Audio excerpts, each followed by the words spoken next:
Good evening and welcome to the Mindful Garden. We will start out our usual and center ourselves by breathing our 3 deep breaths to get ourselves centered and ready for our conversation. So, welcome to our conversation.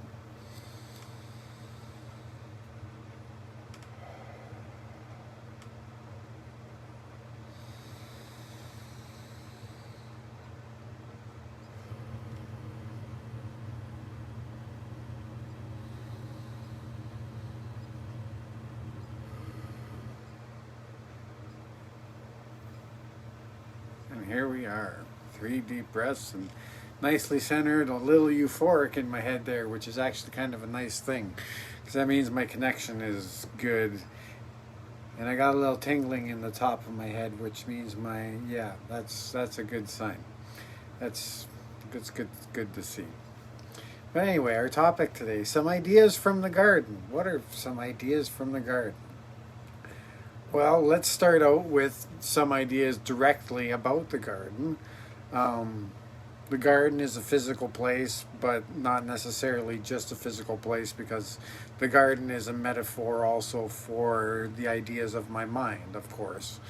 Not that it should be very apparent to most people, I think. But anyway, from the Mindful Garden, one of the main ideas is that any enterprise that I do where I start to make any type of profit, so like now I'm guided not to charge for any services that I do, for any spiritual services, but anything I do for gardening and do as a labor, like any work I do, is I'm allowed to trade and charge for in some way, shape, or form. Like, and as an enterprise, I want the Mindful Garden as a place to eventually bring in money as its own way to pay for itself. Because I think everything should have a way. Like it, my simple, excuse me, that helps. My simple idea to start it out is to start with sage and smudge materials for people to use for spiritual cleansing and stuff like that. And I might even do some vegetables and stuff like that just to start. For me, anything I do in that, 50% of what I make is going to be saved and put towards a fund that is basically going to create a UBI for people doing the same sort of thing, like spiritual healing and also like community building and stuff like that. Like there's lots of, like I don't want to restrict it to necessarily one particular group of people. It's for people that want to help. The idea is to build a fund, kind of like Newman's. If you ever look up like Newman's own products, they have a charity affiliated with them that all of their profits go to, and that charity goes to, and that's basically what I want to do. But I don't necessarily want to do it as a charity. I want to do it as a enterprise, which is interesting now. Like for me, like I want to be able to eventually be able to give food away for free because I've built up enough money for myself in retirement money, or if we make like it's hard, like it's hard especially with these times, but I want to turn it around and get it so that I can build it up so that it pays for someone to be doing something and get an income. So like it has to be close to $1 million to get this fund going, or more than $1 million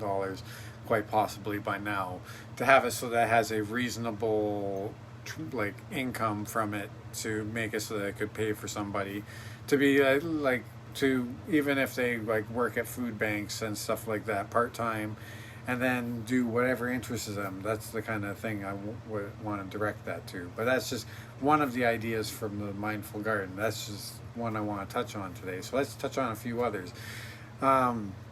There's lots of things I see that need work spiritually.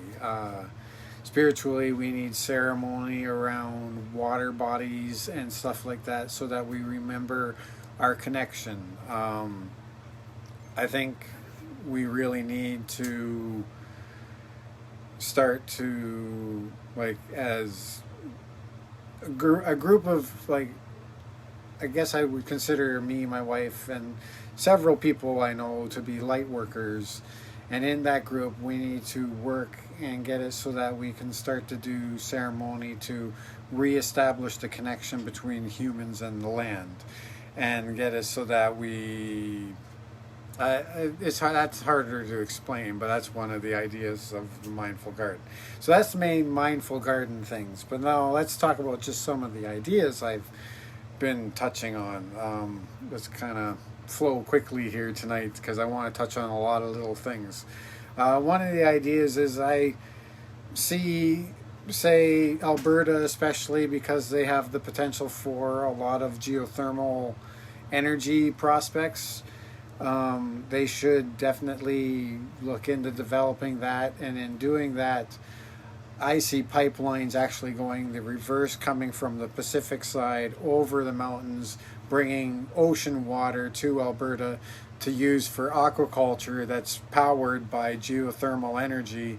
And then they also use that water to react and use carbon from the atmosphere, from the industry as well, to make it so that they can create clean fuels, because I have read about this technology and read articles, and it's Canadian technology, so we can just access it and bring it to light and invest in it as a country. I would think it would be a good idea.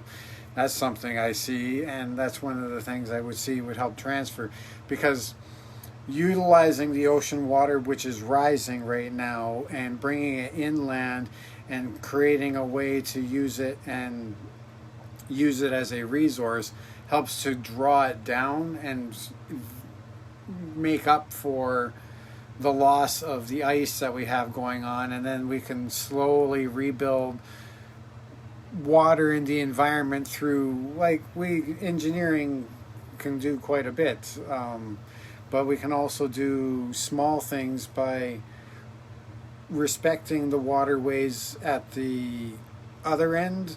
And you start from the mouth of a river, and the surrounding area has to have enough to feed the motion of water in the atmosphere moving upriver. It works slowly and it works over time, and it's been slowly studied and proven in the Amazon. And now, because there was so much destruction, they're actually starting to shut off some of the rains a little bit and create problems where there's more torrential rains, because it comes in big pockets of rain instead of being tempered and rained by lots of moisture coming up from the forest and it being drawn up through and up into the mountains, where it brings snow to the mountains, which would rebuild the ice caps if we wrangle the atmospheric carbon, which I'm hoping we, like I say, sequester away and use a little bit and recycle and create carbon neutral fossil fuel replacements, which, like I say, the technology is there.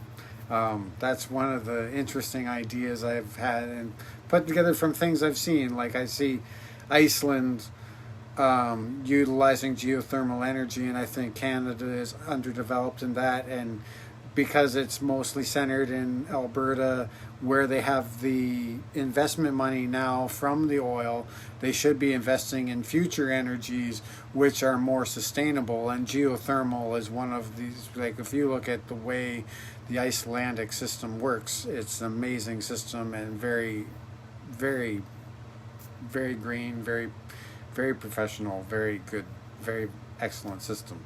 But anyway, so that's one idea. And, like, another idea I have read that I'm pretty sure it's a British company that is doing airships that can carry shipping containers. And I'm hoping that they're making them like electric hybrid or something like that, because I think all airships, if they start building them, should be coated with thin film solar voltaic system, and have an electric propulsion system that is like I said, like a diesel electric hybrid system you could have for an airship. Because of the nature of an airship, you could just carry a little bit extra weight in a diesel system instead of requiring expensive jet fuel and stuff.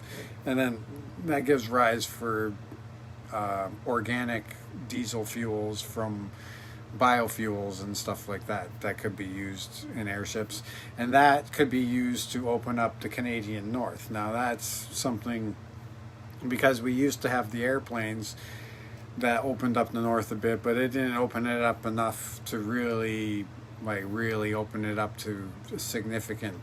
And the ice roads are a challenge because they're only available part of the year, and that's getting to be worse as the climate changes, and we need something to step up and place up that system. And I see like airships would be a great way to do it if they could take one or two, or like you can imagine like a longer airship being able to carry 2 small shipping containers or one of those great big shipping containers, and shipping it up north for a reasonable cost compared to what the shipping of materials up to the north costs right now. And of course we're shipping materials out of the north where we can use the resource and have people like not that we like trapping is not necessarily what I would say, but like using the resources there. There's wood, there's other things, and there's handicrafts that everyone can do. Like that's why I think there's another idea. Let's roll into that a little bit for another idea. Because like manufacturing has it so that we don't really need as many hands as we do, and like let's be honest, there's a lot of mindless busy work that we are being made to do to create employment, when we should really be promoting more handicrafts for people to make things that we trade for ourselves, and inspire slow manufacturing in that way, and utilizing resources out of our natural resources, like I say, up north. Like, could you imagine utilizing as much lumber out in the north to get as much brush and stuff cleaned out, and use it as a resource for heating, as for wood pulp, instead of growing trees and cutting them down for wood pulp? Clean up the forest and use it that way, and get it so that they're harvesting it in a sustainable way, and make it so that there is less forest fire risk, but have it so that we're not just growing like commercial forest. Like the farm forest doesn't necessarily lend itself to the variety of life and possibility for natural resources being utilized.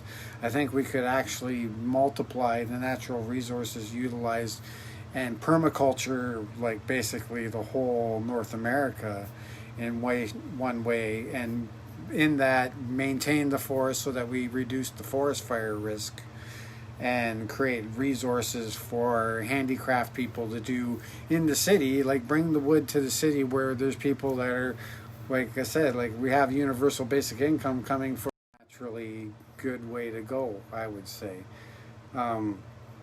Like right now we see the wild world the way we do, and I don't think it necessarily reflects the way it actually was, because it was actually maintained by the native population, and it was fostered by the native population to have lots of food and everything to go. It's just we came through and cleaned that all up. But anyway, I'm getting sidetracked there.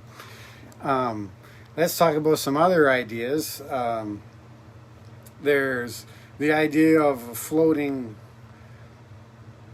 test bed for living off world. Like if you want to create a way to live off world, you want to live somewhere where there's water, and on Mars and Venus, I think, well, Mars for sure, they have water at the poles. So if we could live at the poles of Mars, that gives us access to water for sure.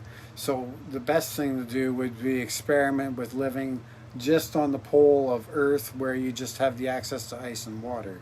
And that gives us an opportunity to expand and try and test the capabilities of human technology and civilization and see what we can do. Excuse me. But there's much that can be done to improve the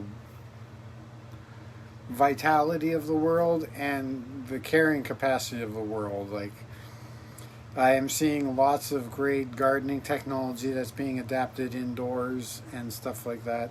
Kind of got its birth in the cannabis industry, but that's kind of an interesting thing because now it's being used intensively for microgreens and stuff like that, which is very interesting. And that's another thing for our northern communities. That's something that they need. Is they need container gardens that they can take and grow food up north where produce is very valuable, and it's a way that they could produce greens and everything reasonably.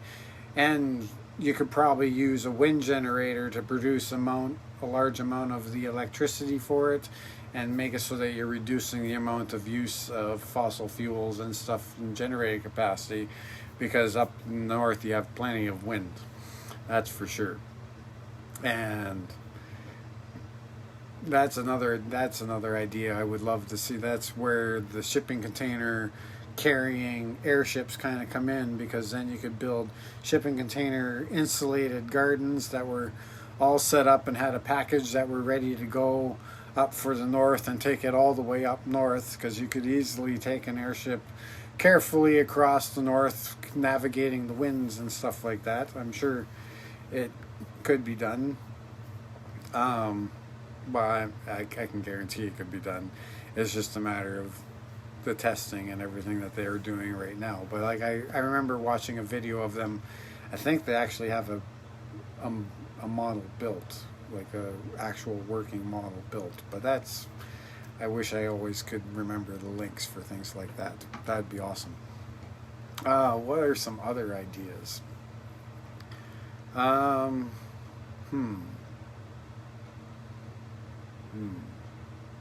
Would have been wise to make a list.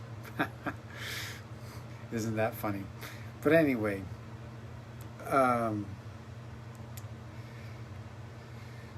there's ways to possibly reduce regenerative agriculture. I don't know how I'm gonna ever get a chance to do it, but I would love to play with a system where you actually leave the forage on the field and you mow it down and create row crops of crops, and then you mow the forage in between that as the crop grows, and then eventually the crop that is growing would shade the forage section of it and it wouldn't grow as much, and then you could just let the crop grow, especially like corn. Corn would work really well in that kind of situation, I think.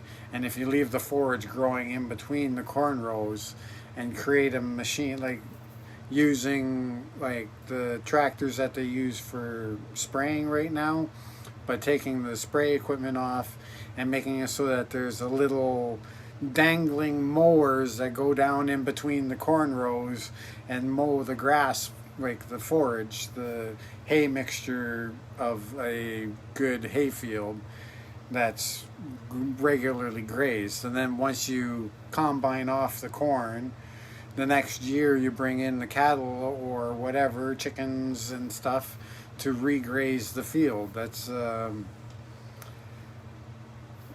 something I really want to try. I think because then you would have the active growing forage that would have it so that it has all of the microbes and everything fed and going, and it'd make it so the corn would take off. And then if you use the forage as a way to like mulch down and keep feeding the corn, because you cut it down and just let it like sit on the field, like you don't harvest the forage in between, you just maybe do, like, this only works in certain areas of the country, of course. Like in my area, we have a season where you could probably actually get a hay cut off early enough in the season and do this. It'd be a very interesting thing to try. I would be very interested in trying that. All these things are just things I wish I could see. Just see them, have them be done. That'd be nice to see. Like, could you imagine Alberta developing geothermal and exporting electricity instead of oil? That'd be an amazing thing. And they're an energy center already, so they might as well keep it up and just transfer into the new energy of the new age, which is electricity. And finding new ways to package electricity in interesting ways could be done out in Alberta, where you could use old mines and stuff like that to store and pump water and create batteries through water systems, which could be an interesting way to store and utilize hydroelectric electricity and stuff like that in old mines and stuff like that. Anyway, that's sidelines there. There's lots of ways, like, because they live in the mountains, they could create reservoirs in the mountains that they pump and move. And by pumping the water up into the mountain, it creates a battery for hydroelectric electricity that can be created to fill the gaps on demand in between times where wind, say, or solar isn't working out as well. There's stuff like that. There's lots of things that could be invested and developed that take us down a much more interesting, greener path, I think. And like I say, like, we need to maintain the land and utilizing the resources off the land better by having people out there picking it, not picking it clean, like working to develop each plot of land. Like, could you imagine, like I said, these shipping, here's a wander with the ideas. You take those shipping containers and you create a shipping container package where it's basically whatever you need to live in the wilderness and collect materials, and then the people who drop off the shipping containers come and pick up a shipping container from you that you fill up with goods that you collect from the wilderness in the area around you. Now, it could be, like I say,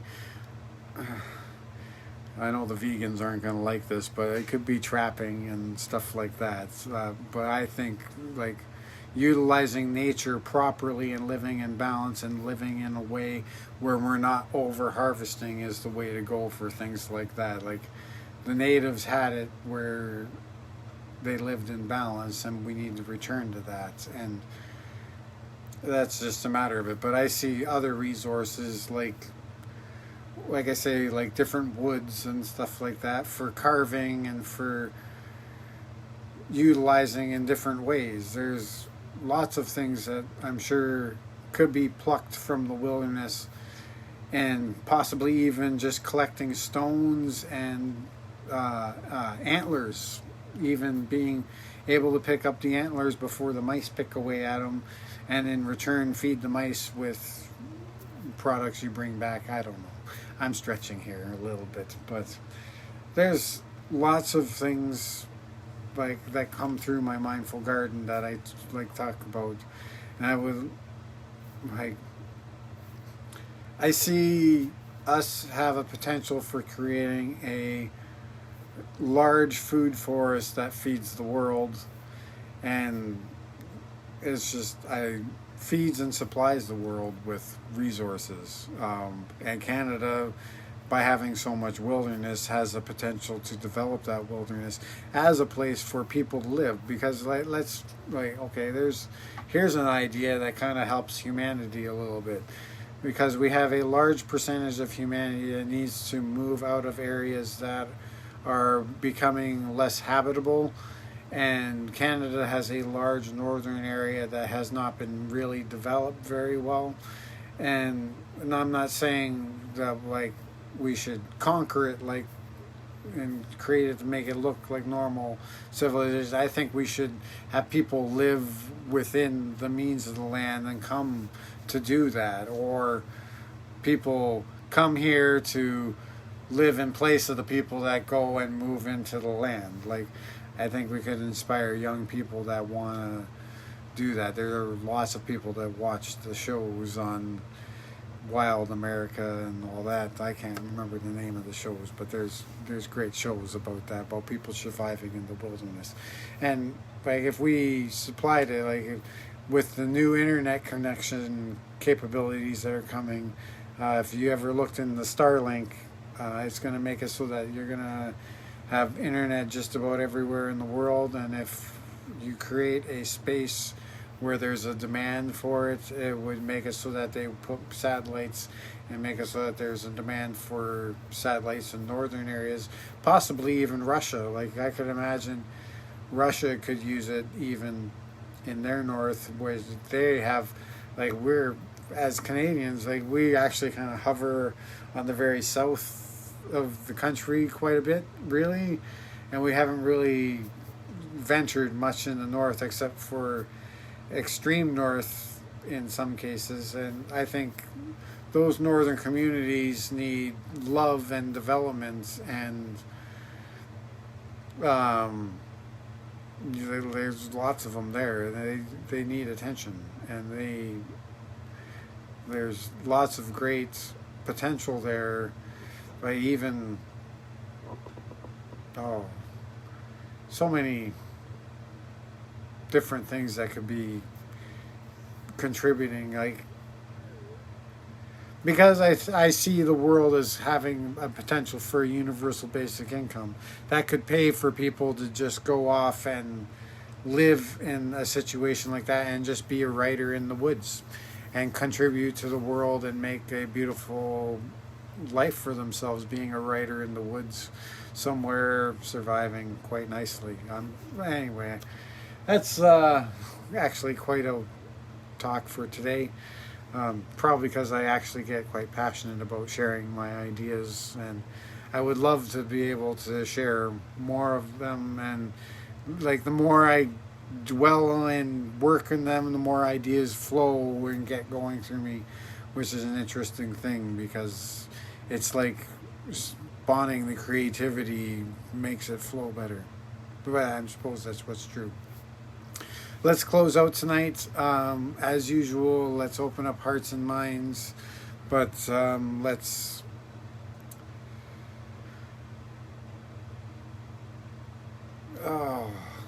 those that can make the most change in the world, let them see the chance that they have.